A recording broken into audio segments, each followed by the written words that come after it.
What's going on, everybody? This is your favorite socialite, Neffy, and as some of y'all may have noticed, I've been a little quiet with some of my opinions on everything that's going on in the world right now, exclusively featuring Breonna Taylor and Ahmaud Arbery, and of course, the very infamous right now, the one that I think everybody's really heated about the most, George Floyd. So I went ahead and I caught up with one of my good time friends, someone that I've known for years and years and years, one of my first friends when I actually moved to Georgia, my homegirl Sierra. Sierra Wally was actually at the protest yesterday in Atlanta. Sierra is here with me right now. How you doing, girl? I'm good. How about you? Girl, you sound all chipper. I'll be honest with you. I'm upset. I'm scared. I'm worried. I'm confused. I don't have the answers, but I'm happy that you're here right now. Oddly enough, everyone, Sierra stopped by my house because she was under the impression that she was getting followed by a cop. She was about a minute or so away from my house, and she just decided to pull up on me. And we were actually having a casual conversation before we started to really get into exactly what occurred yesterday. So tell me a little bit about what you saw yesterday. Okay, so of course. What time did you get there, first off? We got there, I'm gonna say around like 4 o'clock. Cool. So we didn't. Well, of course, it started at 3, but we didn't know. Like we were walking, they already had went to the Capitol. Mm-hmm. They on their way back. So we were walking toward. Did they go in the Capitol? No. I don't think they. They supposed to have like a moment of silence. Okay. They went there. Somebody said something. They had like a moment of silence. Got you. And so we caught them on their way back. Got you. So we leaving, trying to go up there, and they walking towards us. I'm like, okay, let's get in the line. Better late than never. Better late than never. Right. We joined the line. We got in there. You gotta follow the line. Went back to Centennial. No, not Centennial. But back to Olympic Park. And then that little green area, where they be having concerts and stuff sometimes. What little green area? It's like a little. Right next to Phillips. Yeah. Which is now State Farm Arena. Yeah. Whoa, they be having an outside concert. That's where one of the concerts for Birthday Bash be at. You know? Yeah. Okay. It's like a Subway right across from there too. I know exactly what you're talking about.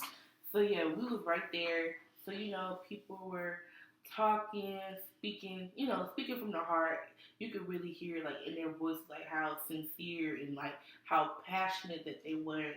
Tell me a little bit about what you saw yesterday.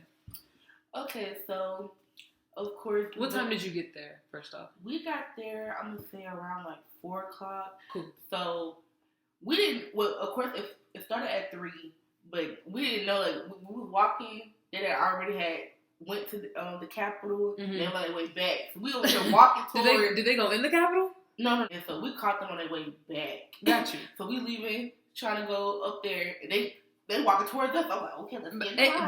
Better late than never. Better late than never. Right. We joined the line. We got in there. You gotta follow the line. Went back to Olympic Park. And then that little green area, where they be having concerts and stuff sometimes. A concert. That's where one of the concerts for Birthday Bash be at. You know? Yeah. Okay. It's like a Subway right across from there too. I know exactly what you're talking about.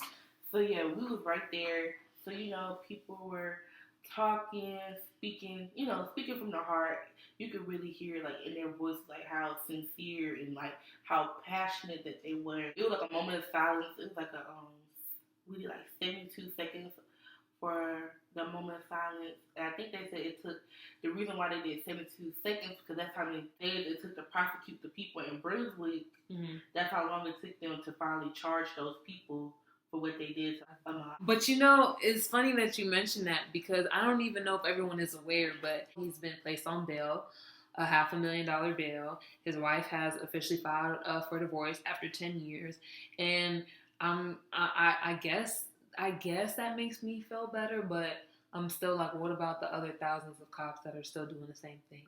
Or the video they showed where it was 2 other officers still on him. Mm-hmm. So in total 3 people that was on him. Well, yeah, 3 were on him, but it was 4 in total. You kind of had that one bystander cop, and but back to yesterday. So you guys had your moment of silence. You're still walking, and at what point did you guys get to CNN and the car started to, because you said off record that it was pretty peaceful at first, right? It was real peaceful at first. They ended with prayer. Beautiful. So as they wrapped up. Also, I would say it was a little kind of like violent during that time because the officer, it was like an officer who was like still in the front or the stage of that. He had bone rushed everybody, passing me, had his gun out, everything. And then he was white.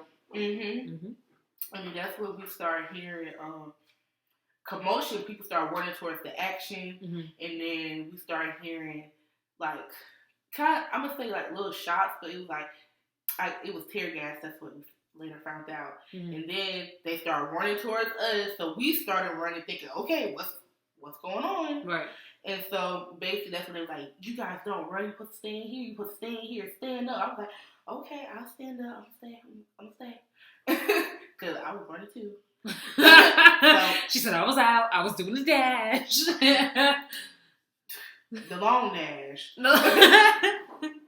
So we came back, and that's when a couple more people talked, and then they ended in prayer. And of course, they was telling us not to walk out the way that the action was going, but of course, that's what people went for. And then we tried to go around, but so we ended up walking that way, and that's when we seen a whole bunch of people, because they had like that street in front of the CNN Center, they had that blocked off. It was filled with cop cars, all that. Yeah.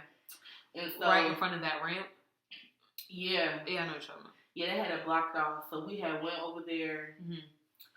So, of course, we was standoffish, and we just looking and observing, like, what's going on. And then, that's when, and then as we was just sitting there, I know we seen, it was like this lady, she had like a walker, and she was just sitting on the ground, just sitting in the middle of the ground, just sitting there, like, when a bus was trying to come, she tried to scoot in front of it. Like, we was like, girl, chill out. Like, we get it, but you don't gotta go that far. You gotta get stuff run over. Did you assume that she was homeless, or no? I really feel like, cause she had a poster in front of her walker. So I feel like she was probably doing her own protest as well, like her own individual thing that she had going on. Got you. So that's what we assumed. But I know, like, she had got tear gassed, all that. I was like, that's the same lady who was just in the middle of the street. We had got there. We started seeing people get on top of the CNN, not on top of the CNN Center, but on top of the CNN sign. And off record, you were telling me that the CNN sign was not torn down, correct? It was not torn down. But it was vandalized. Yes. Okay. Yeah, there were multiple reports that it was like torn down, like all 3 letters were laying on the floor. And as a witness, you can say that that's not the case. Okay. And so we seen that, and then what happened was, it was like an African American guy, he had got on top, and then somebody had passed like a Black Lives Matter on flag, so he was waving it. Yes, I saw that. Yep. And then a white guy had got on top. They had held it together. Everybody was shouting unity. Beautiful. And then a Hispanic guy got on top with his. The Hispanics and Latinos was representing yesterday. We love to see it. Everybody involved. Any Asians out there? There was a crowd, but I didn't see them on top of the scene. Okay, but they was there. Everybody was there. Okay, I'm proud of us. Go us. They had Native Americans out there. Oh my gosh, it was squad deep. Okay. And so then after that, that's when it kind of started getting a little crowded a little bit. They started then they started headed towards like the actual CNN building. They started spray painting that, and then they started throwing water bottles, trying to throw little stuff at the window, and then something happened. I think the window started like moving a little bit, so that's when they were like, oh no, that's when the cops started coming. That's when I was like, oh, let me move back. Okay. Not trying to deal with that. Like I said, we have moved to the back because we were like, we're not trying to. If something was going on, I didn't want to be in the front. I'm sorry, I did it. No, that's fair. So, you did your due diligence by being there. I think that's fair. There are the people who are ready to die, and there are the people that are just willing to fight. And sometimes you got to pick your fights. You got to pick your battles. So, but let's go ahead and just fast forward and tell you about that, because I didn't know that either. So, at what point was that like a decision amongst the protesters? Like, yo, let's have. Okay, so and tell them what we're referring to. Okay, so what happened was when first one thing I can say, what I feel like kind of started this a little bit is, so it was this white guy. He was just talking. He was speaking from his phone. I remember when he like first had, he took it out. I thought he was saying, so, trying to encourage people. Then all of a sudden, I just see people just started yelling at him like, "What are you talking about?" He was trying to say that, like, we're all brothers and stuff. Like, you shouldn't be like, fighting the police and stuff like that. Mm-hmm. And of course, people are still rowdy because, of course, why the main reason why we're here, you're trying to say that, which I get it, but then at the same time, this wasn't the right moment. Right. And that's kind of like what I was saying prior to recording. You got those people, you got CNN inciting fear in us, but pretty much trying to make it seem like the police are here to, serve and protect. Bad timing. You've got the other, Black African-American people on social media, like, don't forget our good white brothers and sisters who still love and support us. Like, okay, that's true, but again, bad timing. Kind of like that. Mm-hmm. So then people just started throwing water at him. People was trying to fight him. He was black? No, he was white. Oh, okay. And then, of course, the officer came. He had spoken in his ear and then tried to pull him aside. And then, of course, people like, why are you pulling him aside? Like, why are you trying to protect him? Mm-hmm. So people started following him, started messing with him and the officer. I was like, Jesus. So we stepped back, and then when we came back into the crowd, that's when we had started hearing like, oh, white people get to the front. White people get to the front, because we was on the other end of the CNN Center close to where the I guess it's called the State Farm arena is at now. Yeah. And so that's where another little standoff was at of the officers, and they were basically saying, like, if you're a Caucasian, if you're white, get to the front, get to the front. Oh my God. And I'm just like, I'm looking to the side, because we was at the front, because we trying to see what's going on. Right. And then they were saying, oh, the white people get to the front, and then we heard somebody say, yeah, they ain't gonna shoot a white person, they ain't gonna shoot no white person. So I was like, oh, that's what y'all trying to do. And of course, ain't gonna lie, they was moving to the front, they was coming to the front. I was like, okay. And how do you feel about that comment? Because some people may sort of see that as a sort of reverse racism. So what did you make of that comment when people were saying that? I agree, but I'm just saying. At the time, like you said, I was like, shoot, go to the front. Shoot. if they start, at least so I got a head start. But still, in all seriousness, I felt like, in a way, I was like, unity, like, I feel like these people really cared. Mm-hmm. And then also another thing that they was saying at the protest is like, white people be accountable. Like, yeah, take action. And they wouldn't be there if they weren't ready to take action and be accountable. So it's like, true. So hearing that and then seeing them actually, like, they were really talking back, like cursing the police officer out, saying stuff like, y'all need to do something, really, like, really taking ownership. So it's like, in a way, it's like, I respected that, I felt that, and also being there. We get this stigma like white people are this, white people are that, but actually seeing people who are actually on your side, who are trying to fight the fight with you, it made it more eye-opening. It made it more eye-opening. It made me feel like, okay, there are, even though we might think like, there are people on our side, but it's really to actually see it with your eyes that there are people there. And it was many of people, like, to see different people there to support the cause before it even turned violent. Just to see the people there in support, like, that's probably the most people I've seen. It seemed like it was more people than a concert. Okay. Y'all was crunk? Yeah, they was in there crunk. And to piggyback off that, I think what makes that even more special is because we're in the South, and I know I have cousins. I grew up in Florida, for those who don't know, and all my family's still there.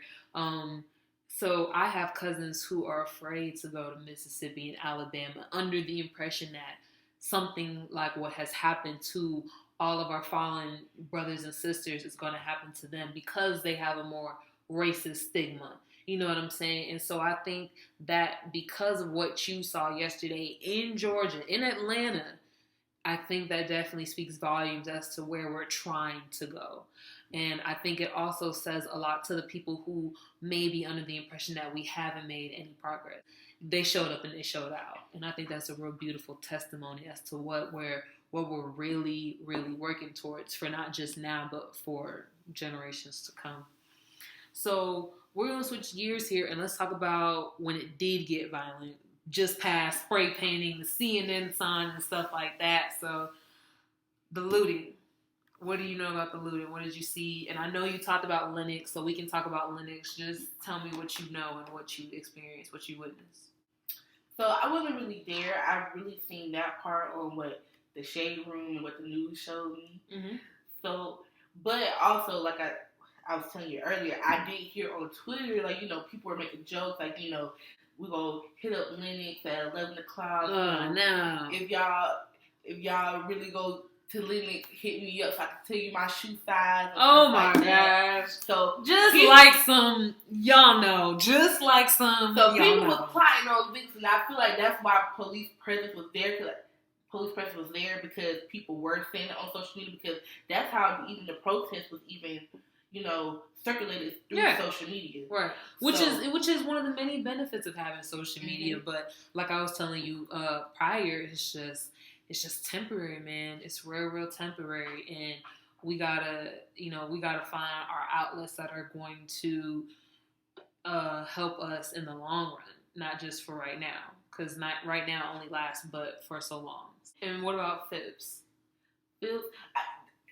To be honest, I really feel like that's the reason why it got hit that bad, because everybody was focused on Lennox Mall. Oh, for those who are just tuning in, Sierra Wally was one of the protesters yesterday out in Atlanta, and me, Social Nephew, is getting the inside scoop. I don't feel like our voices are really being heard. I feel as though nobody's really sitting down and telling our side of the story, especially from an eyewitness, and that can really give us the ins and outs of what's really happening and what was really intended for yesterday. The media is showing us a lot of violence as opposed to the peacefulness that was, supposed to happen, that was supposed to occur, and that was planned on. And I just wanted to hear that side of the story. We all are just trying to find a solution to this whole thing, and it's very disheartening, and it's very sad, and it's scary. I'm a Black woman in America every single day, 365, almost the full 22 years I've been on this earth, and I would be lying to you if I said that when I'm not out, I don't think about, like, am I going to make it home today? When this officer is following me, is he going to treat me like I'm some animal? When this white person is looking at me crazy, are they not in their minds calling me words that I don't want to say right now? You know what I'm saying? And it's just, it's crazy to say the least. I get real speechless when I talk about this type of stuff, and that's why I had to bring on Sierra, because I'm like, girl, tell me what I need to know. Tell me the facts. I'm tired of dealing with the fake news. I want to know the facts. What happened? What didn't happen? What's real? What's not real? Yeah, it's I really feel like they're not showing, like, it was peaceful. They were praying. Right, and I didn't see that. I didn't see any of that. Like, it was good stuff, but also when you get people's anger involved, you don't know what they can do. Like, people are angry. Like, they're angry, and they feel like we being peaceful is not enough. They feel like we need to do more. What can we do more so people can see that we're serious and see change? And I feel like that's why it's such a widespread now, because everybody's demanding the same. Like, we're tired of seeing Black people dying by the hands of people who are supposed to protect us. Like, yeah, I'm so elated that you said Black people, because I think even another argument that we're sort of going through right now is, and it's not a bad thing, but it's a thing. People are focused on the men, and we're forgetting that, women are at the same exact risk you are, if not worse. You know what I'm saying? Like, who cares about us but us? Exactly. And I feel like, and I'm saying this to myself all the time. I'm really actually praying on it. Excuse me. I'm saying to myself, this is the time to band together. Anybody who got a problem with somebody, this is not the time to worry about that. This ain't the time. If anything, if you're strong enough to have a disagreement with someone, you're probably strong enough to band together and make something really powerful happen. I mean, like, this is the time, like, this is really the time. I know that the people who are talking, they said, like, they've been doing this for 30 years and stuff like that. Right. And it's like, I feel it. Right. But 30 years, I understand it. But what change has happened. But you know, there is change. I mean, there has been change. Right. Go ahead. But still, the same things are still happening. Okay, and that's fair. But here's what I'm gonna say, and I need everybody to hear me loud and clear when I say this. I was driving and I was listening to Kendrick Lamar, All Right. And for anybody that knows that song, his chorus is like, I'm at the preacher's door, my knees getting weak and my gun might blow, but we gonna be all right. And what I heard from that was, y'all, we done survived slavery. We done survived not being able to vote. We done survived not being able to own our own land. We done survived segregation, Jim Crow. What makes us think we can't survive this? What makes us fear that God will not get us through this? What makes us so unsure and so afraid that God does not have the final say so? And for those of us who aren't Christians, I understand we all do not, serve the same maker. I'm completely aware of that, and that's perfectly fine. But I just want to say that to those who are believers, why do we not keep that at the front of our minds? Why do we not keep that at the forefront? Why do we forget that? I totally get what you're saying, but also I feel like people are thinking it's happening too many times. It's happening too many times. But there was how many years of slavery? There was how many years of segregation? I mean, and I'm not even trying to discredit you, because obviously, a white woman really broke down our timeline and said it's been 401 years of this, of oppression, of us being less than, of us being second-class citizens in this country, of violence, of murderers, black on black crime. I mean, you name it. Everything that's supposed to keep us down. Us not being able to go to their schools. Us not being able to join their clubs or even their, Greek organizations. Everything that they try to keep us from, we couldn't do. We couldn't work at their law firms, etc., etc., etc. We had to even create our own funeral homes. Mm-hmm. I get it. I really, really do. But I'm hopeful. I am a devout Christian, and I'm hopeful that God will see us through like he has in every other instance. But I'm not dumb to the fact that we got to do something as well. Mm-hmm. We got to put in that work as well. Why in the end, I feel like it will all be worth it. Like, I really do. What exactly will be worth it? You tell me. To win this fight, well, of course, it's like the end goal. I feel like the end goal would never be as what we want, only because of how the system is set up for us. So okay, let's talk about it. Let's preach.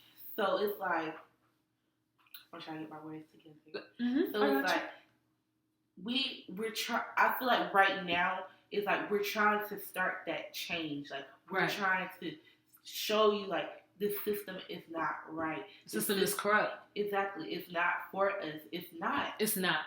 If you really look into the details, the fine print, it is not meant for us. So it's like we're trying to. It's like even though like the looting, the messing up buildings. Yeah. Of course, we know that is wrong. Mm-hmm. But it's like, what have you given us? We done did peaceful. Our ancestors done did peaceful marches. Come on now. And yes, it has changed a lot, but it's still to this day, we are still getting murdered. Like we're animals. Crazy. First off, let me just say thank you so much. For those who don't know, I've known Sierra since I was 8 years old, so this is actually really crazy. This is actually really crazy. Like I said, she was one of the very first people I met when I moved to Georgia when I was 8 years old. So just first off, thank you so much for your insight and for all that you witnessed yesterday. And I'm hopeful as well. I am hopeful that we will have a change and we will see the end result that we are working towards. But I'm gonna end it off with this last final question to you. Is the end result to fix the judicial system that works against us? Or is the end result ending racism? Is ending racism even possible? I feel like it's a work for both. Okay. It's a work for both. I agree. But the laws have to be changed for racism can be brought to the higher ability, if that makes sense. Like, racism is, I feel like you're taught that. Like, your people tell you, if your mom says don't eat that candy, it's bad for you, you're not gonna eat that candy because your mom told you it was bad. Mm-hmm. So if somebody tells you, yeah, they steal, they rob, yeah, and da da da da, they that's rape. that's what you're gonna think of them. Yeah, of course. And going to an HBCU. Oh, come on, really, HBCU grad. Yes, come on. Wait, can we get a little HBCU shout out? Where'd you go, girl? Savannah State University. Okay. The university by the sea, baby. Okay. Wait. And is it a graduate in the building? Do we have a graduates in here? Yes, both graduates. Okay, wait, let's talk about it. Hello. Class of 2020, Corona class. Right. So, going to HBCU and then, it's funny because I was just talking to my grandma about this. Okay. And so, I was saying going to HBCU and seeing all the different black people, that's really eye-opening. But also, what people don't know is, like, there are white people who go to HBCU. There are Hispanics that go to HBCU. Absolutely. And so, to see that they're really trying to learn our culture, because if you go to it, if most people know, you go to HBCU, you're going to take the African-American classes, like African-American, Africana studies, all those classes. Right. So for them to actually be interested in it, it's like, I know that they're the way, like, they're the positive wave that is going on. It just needs to be world known. No, anybody. That's why I said that's the thing with racism. You're taught that. Right. So when laws are being changed so it could fit everybody, for everybody, eventually it might not be right now. It might not be, I'm going to say 5 years from now, but as we keep going, it's going to change. And then as soon, like, I feel like once the laws are changed to fit everybody, that's when it'll start at home. But is it, I'm going to have to disagree. Is it the laws that need to change? Or is it the legislators, the judges, the police officers, and especially the sheriffs that we need to vote on, which is exactly what Killer Mike said. For those who missed Killer Mike's powerful words yesterday on the news, that man specifically said 3 different times, we need to start mobilizing, strategizing, and organizing. He mentioned several things that we need to do, including filling out our 2020 census.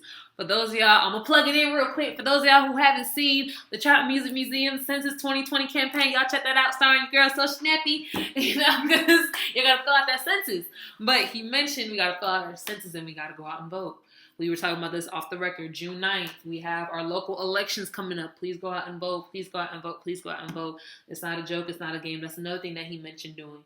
And yesterday he did mention that y'all behind should have stayed at home. And our mayor, Keisha Lance Bottoms, was not having what y'all did to the city. Well, we did to the city, excuse me, because I told Sierra off record, I do feel like anybody in Georgia, played a part. Even if you weren't there, I don't care if you were located in Brunswick or if you were located in Savannah or if you were at your house in Atlanta. I feel like if we gonna say we in this together, then we really in it together. Mm-hmm. I did not personally go out and loot, but my brothers and sisters did. In the same way that when my brothers and sisters mess up, you know how it is in a black household. One of y'all mess up, everybody mess up. Mm-hmm. That's how I'm gonna treat this thing as well, because I do feel like we're all in this together. I understand that outrage. I know why people are doing it. Yeah. But I also do feel like there are people who are doing it for the wrong intention. Absolutely. We were talking about people who are going into these Gucci stores, stealing the Gucci belt and the Gucci belt. The Gucci belt. iPhone, and it's a cute belt. Don't get it twisted. AP watches. No. Yes. And let's not get it twisted. Had your girl been there, I would like the Gucci belt. I ain't gonna hold you. I Right, I love me a little Gucci belt. But it's like you said, it's losing the vision, the purpose, the overall end goal. And I think that's a big part of the reason why Keisha Lance Bottoms and Killer Mike and even, Tip T.I. Harris had a major problem with what we conducted yesterday. And what we are conducting in several other places, because let's not act that it's not happening in LA. It's not happening, unfortunately, also in Minneapolis, sort of the epicenter New York. You know, we could really list a whole bunch of places. And y'all, I hate to say it, but apparently Miami up next, and I'm not. Woo-wee! Yeah, apparently Miami up next. Right. Miami said they want some. And I just want to thank you. Do you have any final words, any final comments, anything you need to say, girl? All I gotta say is, you guys, just, the fight is not over. Period. We still have to continue fighting. We do. And we gotta go about it the right way. Yes. And be safe, because if y'all are really out there, you will see that these people are not playing. They're really not. They give you your warnings. If you don't leave, that's on you. So if you do decide to protest, go about it that way. Just please, just be safe, be mindful, and that's it. That's all I can say. That's real. That's real. All right, y'all. We are gonna go ahead and sign off. Thank y'all so much for listening. I was real hesitant. Me and Sierra were actually talking for like 20 minutes before we actually started recording, and I was like, I should go get my laptop. And then I was like, no, I shouldn't. And then I said to myself, you know what, Neffy, you're a journalist. Your heart has been really heavy since this whole thing has started. And what can you do? And I felt like, as I've been sitting here talking to my girl, this was the perfect thing for me to do. So thank you so much again for talking to me and listening. I hope y'all were able to get something out of this. Y'all be safe. Y'all be blessed. Y'all stay black. All that good stuff. I'm signing off with your favorite socialite, Neffy.